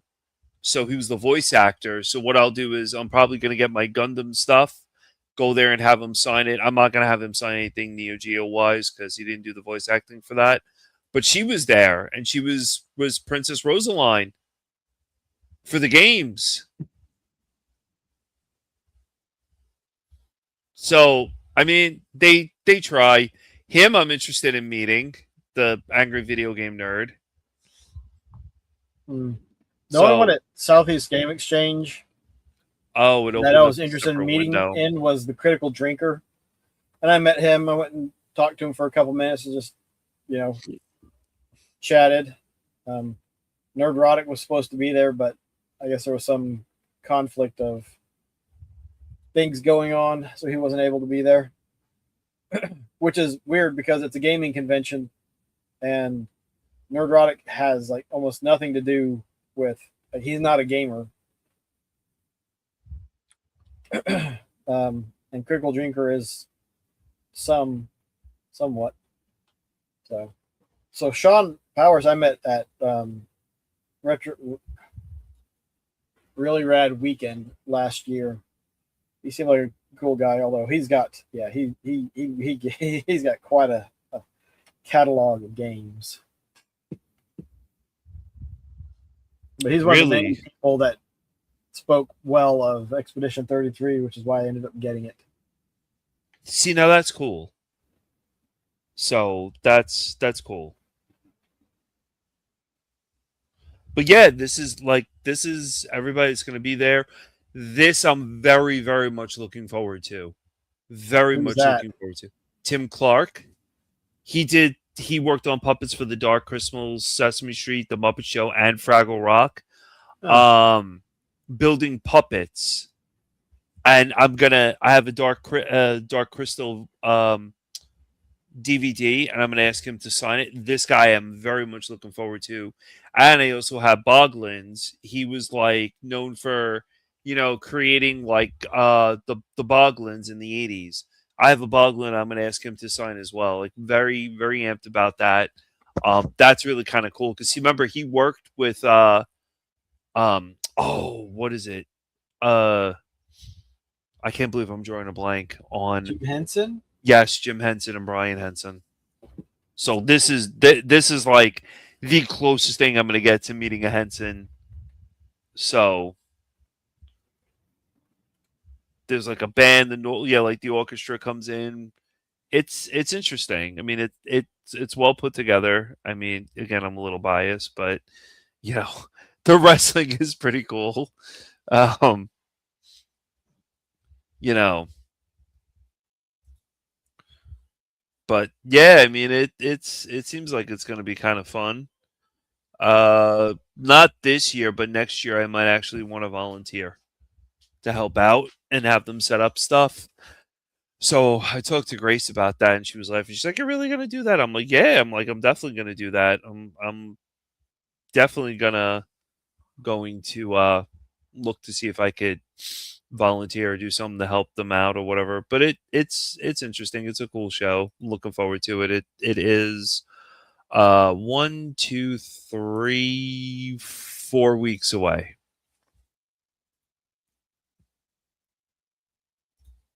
Oh, yep. She did. There was one of the DVDs that I've purchased had some of the extras. One of the things had her in it, and like the first time I saw her talking about it, and I was like, like it didn't have her name on there. I was like, that looks like Dr. Crusher. And looked it up. I was like, oh yeah, she did do something with the Dark Crystal. Pretty cool. Oh yeah, Indie Mania too. Like all the showcase of indie developers and everything. This is pretty big. So was the board. The board tabletop gaming. Like they have a huge tabletop area. And they also have how to teach they have a I wouldn't say symposium, but they have like a panel of how to teach you how to start playing Dungeons and Dragons, which is cool. So,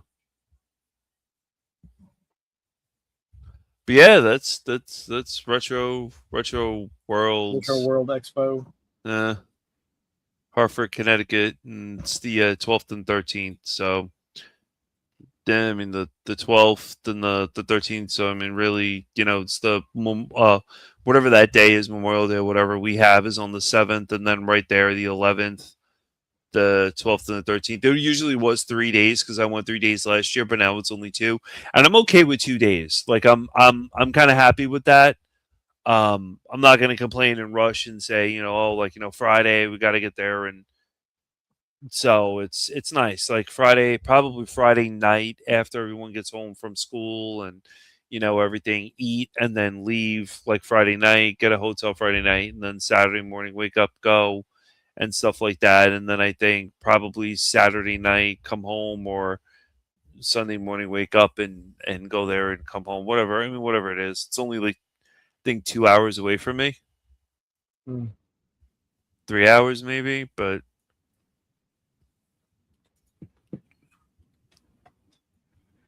Yeah, that's not too bad. Directions. But yeah, that's Yep. So I guess wrap it up. Everyone, it's entirely up to you with what your goals are, what you're looking to get out of at these expos and conventions. If you're just game hunting, well, make sure you choose one that has games. Because I will say, the first time we went to Southern Fried, like I was surprised by how few vendors there were. really This was in 2018, so that's almost 10 years ago. They've added a lot of vendors, a lot of vendor space since then. But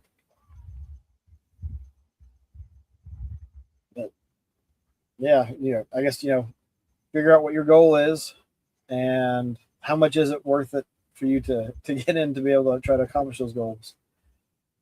Because the extra money, it's just like this last year and then the last few months, I just started looking at it and I was like, holy cow, all this money that you spend to go to these conventions, if you're just buying games, if you just go to your local retro shops and that horrible place eBay and just buy stuff there, like, okay, maybe let's say you're going and you would buy 10 games. If you were to save $10 on each of those games, you saved $100. Maybe that would be worth the price of admission and everything else.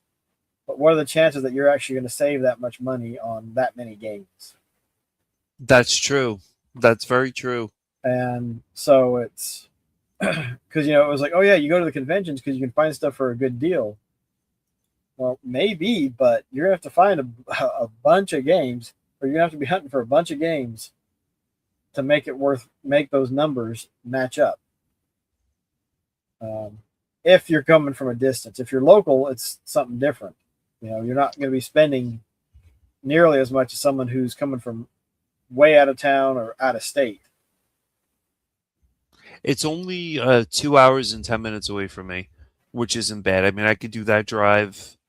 If I woke up in the morning on Saturday, did the drive, and then went there, checked into the hotel and everything. So if I only stayed one night, wouldn't be really bad. 2 hours and 10 minutes. 2 hours 10 minutes, that could be a day trip. Yeah, I could definitely do a day trip with that. But if you don't have to, why do that then? But you decide for yourself, like, how much money do you want to spend? How much is it worth it for you to get in and be able to hunt the games? No, that's true. That's why I'm just like, I was questioning going to Seagy this year. I don't know what we'll do next year about it. We will probably go to Rocket City Retro Fest. That's Florida, right? No, Rocket City Retro Fest is in Alabama. Really Rad Weekend is in Florida. And that's in Destin, Florida. It's in the Panhandle. How long does it take you to get there? It's a few hours. Oof. It's a longer drive. Because you actually change time zones. Because we go down to, Tampa, and then head over. Okay. Time zones. Time zones. We're in Eastern time zone. Yeah. And then Central time zone. Florida's in the same time zone as us. Not all of it. I didn't know that. Okay. I was in that same boat. I thought it followed the state line, and it just went and cut over and went down. But I'm guessing the line goes down from Alabama through the Panhandle. So. Wow. All right. Yeah, you learn something new every day. That's interesting. Yep. But yeah, I think we're good. Yeah. So choose your own adventure. Decide what it's worth to you, what you're really trying to get out of it. Regardless, have fun when you're going to these things. Have some fun. Don't be a jerk, but enjoy yourself. Talk to people. And it's great when you get to the point where you can meet up with people that you met there previously and talked to previously, and you can have a good time. But that's going to be it for us for tonight. I think next week we're going to talk about some of the craziness going on with game prices. It seems like a lot of them are popping off. We might do a quick recording as a prelude to next Thursday. We'll see what next week holds. But I figured out something today. I was like, how we did the walkthroughs at the convention? Like when I take my walks at work, we could do some little podcasts or a little recording. So, yeah. Later, D-dubs. Nerds. But choose your own adventure and keep it Sega.